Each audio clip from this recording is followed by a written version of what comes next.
Apa yang terjadi ini buat saya ya, dan saya kira semua orang yang terjun di politik, ini adalah peristiwa biasa ya. Sesuatu yang berubah dalam politik itu adalah sesuatu yang biasa, jadi bukan sesuatu yang spesial gitu ya. Nah karena itu memang saya juga tentu menanggapi ini ya sebagai sesuatu yang biasa saja gitu, jadi tidak ada hal yang spesial gitu. Jadi kalau Anda katakan bisa berubah, biasa cepat berubah, ini pasangannya sudah final atau masih akan bisa tergantung kondisi nanti? Kalau dari sisi PKS tentunya adalah final ya, tentu final di sini dalam politik adalah final dalam pengertian ya relatif gitu. Berikutnya adalah kita memperjuangkannya. Sesuatu yang kita anggap final kemudian kita perjuangkan sampai ini menjadi satu kenyataan. Partai Keadilan Sejahtera memastikan untuk mengusung nama Muhammad Sohibul Iman menjadi bakal calon Gubernur Daerah Khusus Jakarta di Pilgub DKI Jakarta 2024. Hal tersebut merupakan hasil kesepakatan yang diambil dalam rapat Dewan Pimpinan Pusat dengan Majelis Syuro PKS beberapa waktu lalu. Sohibul Iman selama menjadi Presiden PKS telah berkontribusi besar terhadap meningkatnya perolehan suara dari kursi partai di parlemen. PKS memperoleh 11,49 juta suara atau sekitar 8,21% di pemilu 2019.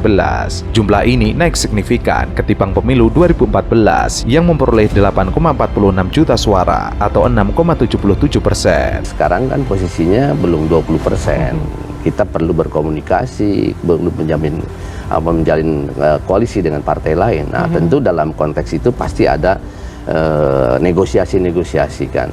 Nah, tentu kami akan bekerja sekuat tenaga untuk apa yang dalam putusan kami final ini ya bisa gol gitu. Kan tapi begitu, di perjuangan begitu, ya. Politik begitu. Tahu apakah secara personal itu Anda sudah berkomunikasi dan apakah sudah membahas misalkan pasangan ini final dan sampai KPU nanti pendaftaran, apa yang kemudian akan menjadi poin plus dari pasangan ini?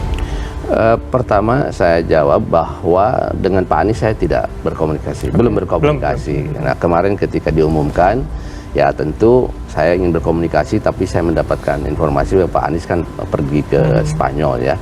Jadi mungkin nanti kita tunggu 2 minggu kemudian kita komunikasi dengan beliau gitu.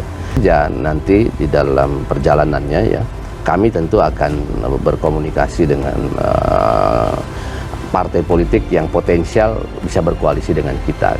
Dengan pertimbangan tersebut, Wakil Ketua Majelis Syuro PKS tersebut diberi amanah untuk maju menjadi calon Gubernur DKI Jakarta. Nama Sohibul Iman menjadi kandidat kuat calon bakal kepala daerah dari PKS sejak April lalu. Kala itu PKS menegaskan tidak akan mengusung Anies Baswedan meski dinilai memiliki elektabilitas tinggi di Jakarta. Alasannya, meski menjadi salah satu partai pendukung Anies Baswedan di Pilpres lalu, PKS menilai Anies telah berada di level berbeda.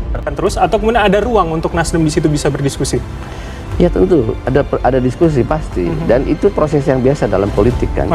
Kita tidak pernah sekalipun kita mengatakan ini final dari PKS, kita tidak kemudian pasti harus begitu kan, karena ada proses gitu. Adapun Anies telah memperoleh rekomendasi dukungan menjadi calon Gubernur DKI Jakarta oleh Dewan Pimpinan Wilayah PKB Jakarta. Namun, banyak pengamat menilai dukungan PKS kepada Wakil Ketua Majelis Syuro Sohibul Iman menjadi bakal cagup DKI Jakarta merupakan kode politik bagi Anies Baswedan dan partai yang hendak mengusungnya. Tujuannya agar Sohibul dilirik sebagai pasangan bakal cawagup. Anies dan Sohibul memiliki potensi kuat jika bersatu dalam pemilihan kepala daerah DKI Jakarta. Apalagi PKS dan Anies juga memiliki sejarah lama saling mendukung dalam kontestasi politik. Anies diingatkan agar segera merespon kode tersebut. Jika tidak, nantinya yang meminang PKS justru dari Koalisi Indonesia Maju. Sudah sewajarnya PKS menaikkan posisi tawar yang tinggi dalam Pilkada DKI Jakarta kali ini. Apalagi PKS merupakan partai pemenang Pileg DKI Jakarta 2024 dan sudah 10 tahun ini hanya menjadi sosok di belakang layar dalam perebutan kursi eksekutif di Jakarta dan Pilpres. Pak Anies ini kan